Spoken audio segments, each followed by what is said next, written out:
আর paper খোলো, বলো। আর আজকের পেপার খোলো, উত্তরপ্রদেশে দেখো, মণিপুরে দেখো, আসামে দেখো, যেখানে যেখানে বিজেপি রয়েছে, রেপ যেন আম হয়ে গেছে। ভুল বলছি না?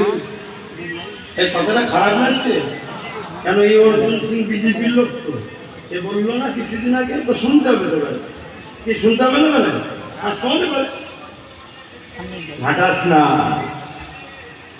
যদি মনে করিস পাওয়ার আমাদের হাতে, মিলিটারি ফোর্স আমাদের হাতে, আরে রাষ্ট্র পাওয়ারের কথা।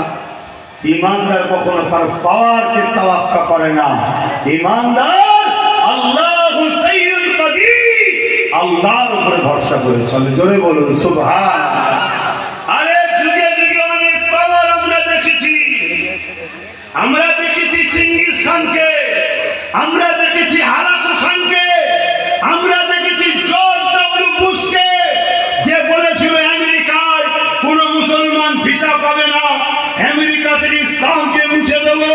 আমার আল্লাহ জর্জ ডব্লিউ বুশের একটা কন্যা ছিল, তাকে ইসলামে কবুল করিয়ে মুসলমান বানিয়ে হাফেজে কোরআন বানিয়ে দিয়েছে। জোরে বলুন সুবহানাল্লাহ।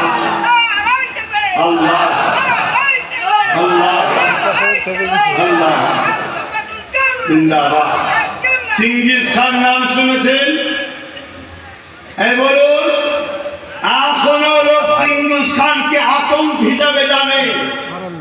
যে শহরে, যে এলাকায়, যে নগরে, যে দেশে ঢুকত, বুড়ো বুড়ি, বাচ্চা চুরি, গাছপালা, জীব জন্তু কিচ্ছু বাদ দিত না, সব পুড়িয়ে সরকার করে চলে যেত। এত